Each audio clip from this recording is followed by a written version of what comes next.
నమస్కారం. మనకు తెలంగాణ రాష్ట్రంలో కాంగ్రెస్ ఇచ్చినటువంటి 6 గ్యారంటీలలో 5 గ్యారంటీల కోసం అయితే రేపటి నుంచి దరఖాస్తు అయితే స్వీకరించనున్నారు.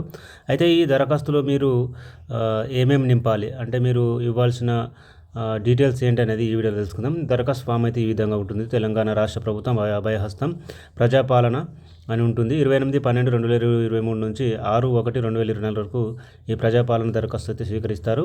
ఇక్కడ ముఖ్యంగా చూసుకున్నట్లయితే మహాలక్ష్మి, రైతు భరోసా, గృహజ్యోతి, ఇందిరమ్మ, చేయూత పథకంల కొరకైతే ఈ అప్లికేషన్ అయితే తీసుకుంటున్నారనమాట. ఇక కుటుంబ వివరాలు నింపాల్సి ఉంటుంది. ఫస్ట్ దరఖాస్తుదారుడు పేరు, ఎవరైతే ఇంటి యజమాని ఉంటారో వాళ్ళ పేరు అయితే ఇవ్వాల్సి ఉంటుంది. తర్వాత స్త్రీయా పురుషుడా అనేది ఇవ్వాలి. తర్వాత ఎస్సీ, ఎస్టీ, బీసీ క్యాస్ట్ అయితే ఇవ్వాలి. తర్వాత పుట్టిన తేదీ, Aadhaar number, ration card number, mobile number, ఇక్కడ దరఖాస్తుదారుని ఫోటో ఇవ్వాల్సి ఉంటుంది. తర్వాత వృత్తి ఏం చేస్తాడనేది ఇవ్వాలి. కుటుంబ సభ్యుల వివరాలు అయితే ఇవ్వాల్సి ఉంటుంది. ఎంతమంది ఉంటే అంతమంది, ఆధార్ కార్డు, పుట్టిన తేదీ, ఇవన్నీ అయితే డీటెయిల్స్ అయితే ఇవ్వాల్సి ఉంటుంది. దరఖాస్తుదారునితో అతని గల సంబంధం అంటే ఇప్పుడు కుటుంబంలో ఉన్న వాళ్ళు కుటుంబ యజమానితో ఏమవుతారనేది డీటెయిల్స్ అయితే ఇవ్వాల్సి ఉంటుంది. ఇక్కడ నెక్స్ట్ చిరునామా, మీ ఇంటి నెంబరు, తర్వాత మీ గ్రామం, మున్సిపాలిటీ, వార్డు నెంబరు, మండలం, జిల్లా, ఈ డీటెయిల్స్ అయితే ఇవ్వాల్సి ఉంటుంది.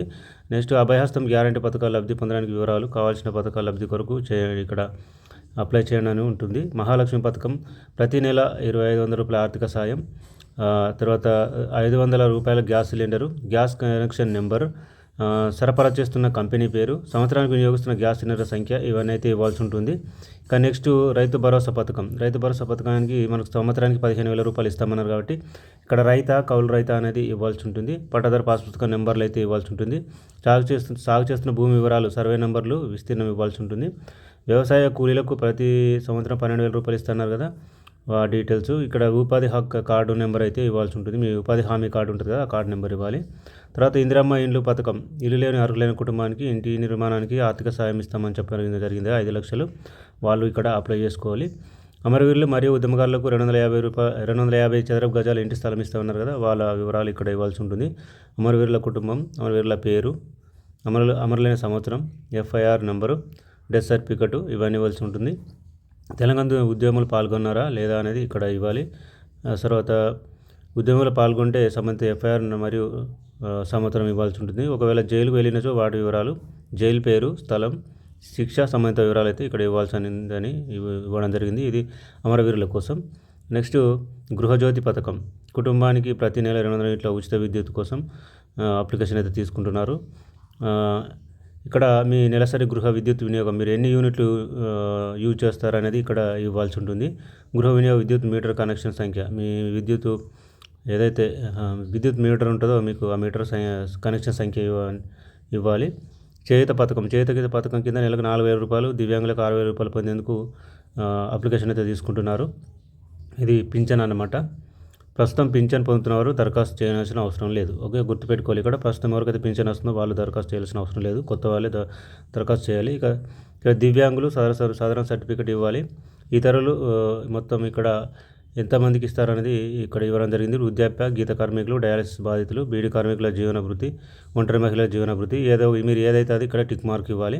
వితంతువు, చేనేత కార్మికులు, ఎయిడ్స్ వ్యాధిగ్రస్తులు, పైలరీ బాధితులు, బీడీ టెకేదారు జీవన భృతి. ఓకే, ఇందులో మీరు ఏది ఎలిజిబుల్ అయితే అది దానికి ఎదురుగా టిక్ మార్క్ ఇవ్వాలి. ఓకే, ఇదన్నమాట ఫాము.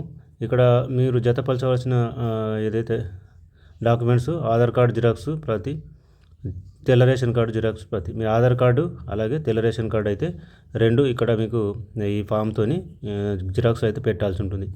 ఇక సంతకం, వేలిముద్ర, మీ యొక్క సంతకం చేయాలి. పేరు, తర్వాత తేదీ ఇవ్వాల్సి ఉంటుంది. ఇక నెక్స్ట్ ప్రజాపాలన దరఖాస్తు రసీదు, ఇక్కడ వార్డు కోడ్, తర్వాత పేరు, తండ్రి లేదా భర్త పేరు, దరఖాస్తు సంఖ్య, మహాలక్ష్మి పథకం, రైతు భరోసా, ఇందిరమ్మ ఇండ్ల పథకం, గృహజ్యోతి పథకం, చేయూత పథకం. మీరు దీనిలో దేనికోసం అప్లై చేసుకుంటున్నారనేది ఇక్కడ టిక్ మార్క్ ఇచ్చేసి ఇవ్వాలి. గ్రామమా, మున్సిపాలిటీ ఏదో ఒకటి, ఇక్కడ వార్డు నెంబర్, మండలం, జిల్లా, తేదీ, అధికారి సంతకం, పేరు, హోదా, ముద్ర, ఇవన్నీ అయితే ఇవ్వాల్సి ఉంటుంది. ఇది అన్నమాట మనకు అప్లికేషన్ ఫామ్ అయితే ఈ విధంగా ఉంటుంది. ఓకే, ఈ అప్లికేషన్లో అడిగిన వివరాలన్నీ ఇవ్వాల్సి అయితే ఉంటుంది.